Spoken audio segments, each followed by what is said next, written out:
மௌலவி நியாஸ் முகமதுக்கு ஜனாதிபதி கௌரவம்.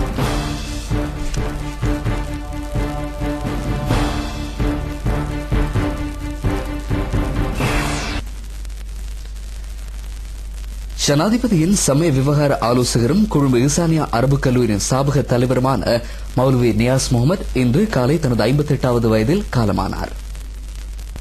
நாட்டின் இன ஐக்கியத்துக்காகவும் சமயங்களுக்கிடையே புனிதுணர்வை ஏற்படுத்துவதற்காகவும் அரும்பாடுபட்ட அவர் தனது ஆரம்ப கல்வியை தலவாக்கல இந்து வித்தியாலயத்தில் பெற்றார். பின்னர் கம்பளை ஜாகிரா கல்லூரியில் சிங்கள மொழி மூலம் கல்வியை தொடர்ந்த அவர் 1966ஆம் ஆண்டு மஹரகம கஃபூரியா அரபு கல்லூரியில் இணைந்து சமய கல்வியை பெற்று பிரபல சமய போதகராக செயற்பட்டார். 1972ஆம் ஆண்டு கொழும்பு பீர் சாஹிபு பள்ளிவாசலில் பேஷிமாமாக பணியாற்றிய அவர் 1975ஆம் ஆண்டு திருமண பந்தத்தில் இணைந்து கொண்டார். 6 பிள்ளைகளின் தந்தையான மௌலவி நியாஸ் முகமது 14 பிள்ளைகளை கொண்ட குடும்பத்தின் இரண்டாமவர் ஆவார். 1978ஆம் ஆண்டு புனித ஹஜ் பயணத்தை மேற்கொள்ளும் ஹாஜிகளுக்கு வழிகாட்டியாகவும் அவர் செயற்பட்டு வந்தார். India, Pakistan, Bangladesh, Britain, Malaysia போன்ற நாடுகளுக்கு சென்று ஆரம்ப கல்வியை தலவாக்கலை இந்து வித்தியாலயத்தில் பெற்றார். பின்னர் கம்பளை ஜாகிரா கல்லூரியில் சிங்கள மொழி மூலம் கல்வியை தொடர்ந்த அவர் 1966ஆம் ஆண்டு மஹரகம கஃபூரியா அரபு கல்லூரியில் இணைந்து சமய கல்வியை பெற்று பிரபல சமய போதகராக செயற்பட்டார். 1972ஆம் ஆண்டு கொழும்பு பீர் சாஹிபு பள்ளிவாசலில் பேஷ் இமாமாக பணியாற்றிய அவர் 1975ஆம் ஆண்டு திருமண பந்தத்தில் இணைந்து கொண்டார். 6 பிள்ளைகளின் தந்தையான மௌலவி நியாஸ் முகமது 14 பிள்ளைகளை கொண்ட குடும்பத்தின் இரண்டாமவருமாவார். 1978ஆம் ஆண்டு புனித ஹஜ் பயணத்தை மேற்கொள்ளும் ஹாஜிகளுக்கு வழிகாட்டியாகவும் அவர் செயற்பட்டு வந்தார். India, Pakistan, Bangladesh, Britain, Malaysia போன்ற நாடுகளுக்கு சென்று சமய பிரசார பணிகளிலும் அவர் ஈடுபட்டுள்ளார். இலங்கை வானொலியின் ஐயமும் தெளிவும் எனும் நிகழ்ச்சியை நீண்ட காலம் நடத்தியதுடன் சுயாதீன தொலைக்காட்சியின் துரமடலாவ நிகழ்ச்சியினூடாக சகல சமயத்தவர்கள் மத்தியிலும் பிரபல்யம் பெற்றிருந்தார். இலங்கையின் சமாதானத்திற்காக அரும்பாடுபட்ட அவர் சுனாமி அனர்த்தத்தின் போதும் பெரும் பணியாற்றியுள்ளார். இலங்கையின் சிரேஷ்ட அரசியல் தலைவர்களுடன் நெருங்கி பழகும் வாய்ப்பை பெற்ற அவர் அவ்வரசியல் தலைவர்களூடாக இணைந்து இலங்கை முஸ்லிம்களின் பல்வேறு பிரச்சினைகளை முன்வைத்து அவற்றுக்கு தீர்வு பெற்றுக் கொடுப்பதில் பெரும் முயற்சி எடுத்தார். 1988ஆம் ஆண்டு 20 மாணவர்களுடன் கொழும்பு ஈசானியா அரபு கல்லூரியை ஆரம்பித்த அவர் இன்று 300க்கும் மேற்பட்ட மாணவர்கள் கல்வி பயிலும் ஒரு கலாசாலையாக மாற்றியமைத்தார். அங்கு கல்வி பயின்ற சுமார் 500க்கும் மேற்பட்ட உலமாக்கள் இன்று நாட்டின் பல பாகங்களிலும் சமய பணிபுரிந்து வருகின்றனர். அகில இலங்கை ஜம்மியத்துல் உலமா சபையின் கௌரவ உறுப்பினரான அவர் இலங்கை இஸ்லாமிய சமாதான பேரவையின் தலைவராகவும் செயற்பட்டார். அமெரிக்கா உட்பட மேற்கு நாடுகள் முஸ்லிம் நாடுகள் மீது மேற்கொள்ளும் ஆக்கிரமிப்புகள் மற்றும் அடாவடித்தனங்களுக்கு எதிராக குரல் கொடுக்கும் ஆர்ப்பாட்டங்களிலும் அவர் முன்னின்று செயற்பட்டார். ஜனாதிபதி மஹிந்த ராஜபக்ச மேற்கொண்டு வந்த இனங்களுக்கிடையிலான சமாதானத்தையும் புரிந்துணர்வையும் ஏற்படுத்தும் பணிக்கு தன்னை முழுமையாக ஈடுபடுத்தி நாட்டில் வாழும் சகல இன மக்களையும் ஒன்றிணைத்து செயற்பட்டதுடன் தமிழ், சிங்கள, கிறிஸ்தவ மக்களினதும் பேரபிமானத்தை பெற்றிருந்தார்.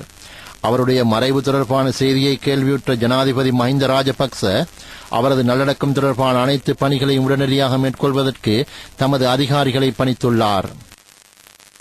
இந்த உடலை புதைக்குழி வரைக்கும் சுமந்து செய்வதற்காக வைத்திருக்கின்ற பெட்டி, அது பள்ளிவாசல், நான் பல இடத்துல பள்ளிவாசல் சொல்றேன், எல்லாம் முன்னுக்கு வச்சிருக்கீங்களா, இதை மட்டும் உள்ள வச்சுட்டு தான் முன்னுக்கு இருக்கணும். வர்ற போதெல்லாம் அதை பார்க்கணும்.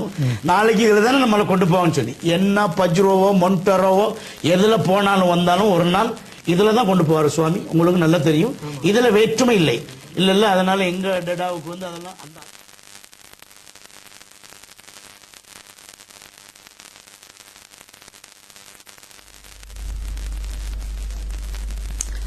சமாதானத்துக்கும் சகவாழ்வுக்குமாக தன்னை முற்றாக அர்ப்பணித்த மௌலவி நியாஸ் முகமதின் ஜனாசா வைக்கப்பட்டுள்ள அன்னாரி நிலத்துக்கு ஜனாதிபதி மஹிந்த ராஜபக்ச இன்று பிற்பகல் விஜயம் செய்தார். ஜனாதிபதியின் சமய விவகார ஆலோசகரும் பிரபல மார்க்க மேதையுமான மௌலவி நியாஸ் முகமது அவர்களின் ஜனாசா பதுளையிலிருந்து கொழும்புக்கு எடுத்து வரப்பட்டது. கொழும்பு பீர் சாஹிபு வீதியில் உள்ள அன்னாரின் நிலத்தில் ஜனாசா வைக்கப்பட்டுள்ளது. பெரும் எண்ணிக்கையிலான மக்கள் அன்னாரின் ஜனாசாவில் கலந்து கொள்வதற்காக வருகை தந்த வண்ணம் உள்ளனர். அவர்கள் பிரதம தலைவர்களும் அடங்குகின்றனர். சங்கைக்குரிய எல்லை குணவம்ச தேரர் காலி கனகரத்ன சுவாமி குருக்கள், மேல்மாகாண ஆளுநர் அலவி மௌலானா, பிரதி அமைச்சர் மெர்வின் சில்வா, பாராளுமன்ற உறுப்பினர் AHM அஸ்வர் உட்பட பெரும் எண்ணிக்கையிலானோர் அங்கு வருகை தந்துள்ளனர். மர்ஹூம் மௌலவி நியாஸ் முகமது அவர்களின் ஜனாசா இன்றிரவு 10 மணிக்கு மாளிகாவத்து முஸ்லிம் மையவாடியில் நல்லடக்கம் செய்யப்படும்.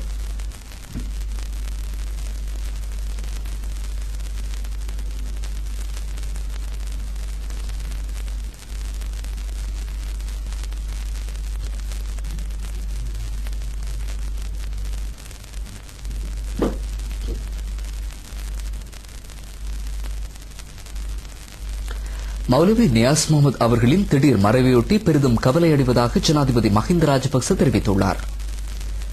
ஜனாதிபதியின் ஆலோசகரை போன்று மாத்திரமன்றி தனது நெருங்கிய நண்பராகவும் இருந்த மௌலவி நியாஸ் முகமதுக்கு எனது மனப்பூர்வமான கௌரவத்தை இந்த தருணத்தில் தெரிவித்துக் கொள்கின்றேன். இசானியா அரபு கல்லூரியின் அதிபராக நீண்ட காலம் கடமையாற்றிய இஸ்லாமிய சிறார்களுக்கு நல்வழியை உருவாக்கி கொடுக்க அர்ப்பணிப்பு செய்தார்.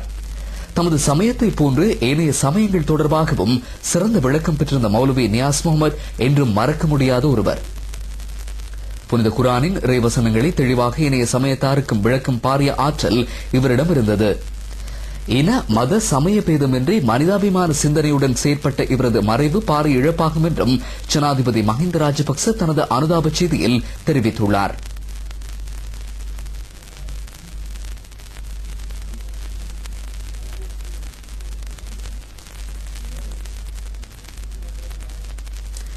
தேசிய ஐக்கியத்துக்காகவும் சமூக நல்லிணக்கத்துக்காகவும் அரும்பாடுபட்ட அல்ஹாஜ் நியாஸ் மௌலவியின் மறைவு பாரிய இழப்பு என பிரதமர் DM ஜெயரத்ன விடுத்துள்ள அனுதாப செய்தியில் கூறியுள்ளார்.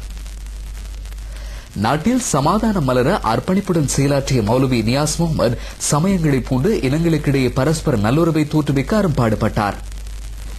இஸ்லாமிய சமய தலைவர் என்ற வகையில் தமது பொறுப்புகளை முறையாக நிறைவேற்றி சகலருக்கு முன்மாதிரியாகவும் மௌலவி நியாஸ் முகமது திகழ்ந்ததாகவும் பிரதமர் விடுத்துள்ள அனுதாப செய்தியில் மேலும் தெரிவிக்கப்பட்டுள்ளது.